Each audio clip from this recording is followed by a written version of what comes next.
Good morning পৰীক্ষাৰ্থী আজিৰ দিনটোত অৰ্থাৎ 17 ফেব্ৰুৱাৰীৰ লগত জড়িত কাৰেণ্ট এফেয়াৰৰ কেইটামান কুৱেশ্যন আমি আলোচনা কৰিম প্ৰথম প্ৰশ্ন when was the world pangolin day celebrated বিশ্ব পেংগুলিন দিৱস কোন তাৰিখে পালন কৰা হয় অপশ্যন কেইটা হৈছে 15 ফেব্ৰুৱাৰী 16 ফেব্ৰুৱাৰী 17 ফেব্ৰুৱাৰী আৰু 18 ফেব্ৰুৱাৰী চাৰিটা অপশ্যনৰ ভিতৰত শুদ্ধ অপশ্যনটো হৈছে বিশ্ব পেংগুলিন দিৱস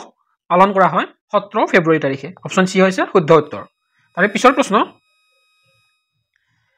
what is the in vitro gametogenesis related to that was in discussion অলপতে আলোচনাৰ মুখ্য বিষয়বস্তু হৈ থকা in vitro gametogenesis কিহৰ লগত জড়িত অপশ্যন কেইটা হৈছে treatment of AIDS treatment of cancer new reproduction technology আৰু ভ্যাকচিন প্ৰডাকচন চাৰিটা অপশ্যনৰ ভিতৰত শুদ্ধ উত্তৰটো হৈছে অপশ্যন সি নিউ ৰিপ্ৰডাকচন টেকনলজি প্ৰজননৰ নতুন কৌশল হিচাপে এই বিষয়টো আলোচনা কৰি থকা হৈছে তাৰে পিছৰ প্ৰশ্ন তাৰে পিছৰ প্ৰশ্ন where did the third session of women premier league সমুকৈ WPL ৰ তৃতীয় সংস্কৰণ ক'ত অনুষ্ঠিত কৰা হৈছে অপশ্যন কেইটা হৈছে লখনৌ মুম্বাই বাটদ্ৰৱা চেন্নাই শুদ্ধ উত্তৰটো হৈছে women premier league সমুকৈ WPL ৰ তৃতীয় সংস্কৰণ আৰম্ভ কৰা হৈছে বা তৃতীয় সংস্কৰণৰ প্ৰথম খেল অনুষ্ঠিত কৰা হৈছে বাটদ্ৰৱা চহৰত অপশ্যন সি হৈছে শুদ্ধ উত্তৰ আৰু বাটদ্ৰৱা হৈছে গুজৰাটৰ এখন উল্লেখযোগ্য চহৰ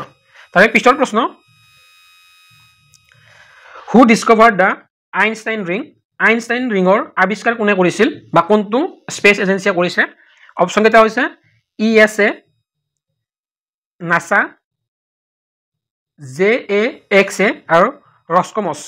শুদ্ধ উত্তৰটো হৈছে আইনষ্টাইন ৰিঙৰ আৱিষ্কাৰ কৰা হৈছে একদম নিউলি আৱিষ্কাৰ কৰা হৈছে আইনষ্টাইন ৰিং আৱিষ্কাৰ কৰিছে ইএছএ ইএছএৰ সম্পূৰ্ণ অৰ্থটো হৈছে ইউৰোপিয়ান স্পেচ এজেন্সি মনত ৰাখিব তাৰে পিছৰ প্ৰশ্ন where does বেল বিবাহ which was in discussion take place গাই বিবাহ কোনখন দেশত নতুনকৈ আৰম্ভ কৰা হৈছে অপশ্যন কেইটা হৈছে নেপাল म्यांमार ইণ্ডিয়া ভূটান শুদ্ধ উত্তৰটো হৈছে গাই বিবাহ নতুনকৈ আৰম্ভ কৰা হৈছে নেপাল দেশত অপশ্যন এ হৈছে শুদ্ধ উত্তৰ নেপাল দেশত গাই বিবাহ নতুনকৈ প্ৰচলন কৰা হৈছে তাৰে পিছৰ প্ৰশ্ন Which country will host the BRICS summit in July 2025? 2025 চনৰ জুলাই মাহত ব্ৰিক্সৰ সন্মিলন ক'ত অনুষ্ঠিত কৰা হ'ব অপশ্যন কেইটা হৈছে India China Brazil south Africa শুদ্ধ উত্তৰটো হৈছে 2025 চনৰ জুলাই মাহৰ ব্ৰিক্সৰ সন্মিলন অনুষ্ঠিত কৰা হ'ব ব্ৰাজিল দেশত অপশ্যন সি হৈছে শুদ্ধ উত্তৰ তাৰে পিছৰ প্ৰশ্ন What is the name of Indian next generation supersonic cruise missile ভাৰতৰ নতুন সুপাৰসনিক ক্ৰুজ মিসাইলটোৰ নাম কি অপশ্যন কেইটা হৈছে অগ্নিভি নিৰ্ভয় ব্ৰহ্মোছ এনজি পৃথিৱী 2 শুদ্ধ উত্তৰটো হৈছে ভাৰতৰ নতুনকৈ আৱিষ্কাৰ কৰা নতুন সুপাৰসনিক ক্ৰুজ মিসাইলটোৰ নাম হৈছে ব্ৰহ্মোছ এনজি অপশ্যন সি হৈছে শুদ্ধ উত্তৰ তাৰে পিছৰ প্ৰশ্ন সুক্ৰী বমগোৰা was a renowned folk singer of which community অলপতে মৃত্যু হোৱা সুকুৰি বুম্বাগোৰা কোনটো জনগোষ্ঠীৰ লোক আছিল অপশ্যন কেইটা হৈছে ফিল হালাক্কি সান্থাল হালাক্কি ভোকলাঙ্গা উত্তৰটো হৈছে অলপতে মৃত্যু হোৱা সুকুৰি বুম্বাগোৰা তেওঁ হালাক্কি ভোকলাঙ্গা নামৰ জনগোষ্ঠীৰ লোক আছিল আৰু এই জনগোষ্ঠীটো পোৱা যায় কৰ্ণাটকা ৰাজ্যত তাৰে পিছৰ প্ৰশ্ন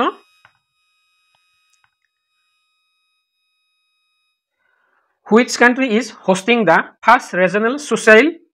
social justice dialogue in 2025 কোনখন দেশে কোন প্ৰথমবাৰৰ বাবে ক্ষেত্ৰীয় সামাজিক ন্যায় বাৰ্তাৰ সন্মিলন অনুষ্ঠিত কৰিব অপশ্যন কেইটা হৈছে ইউএছএ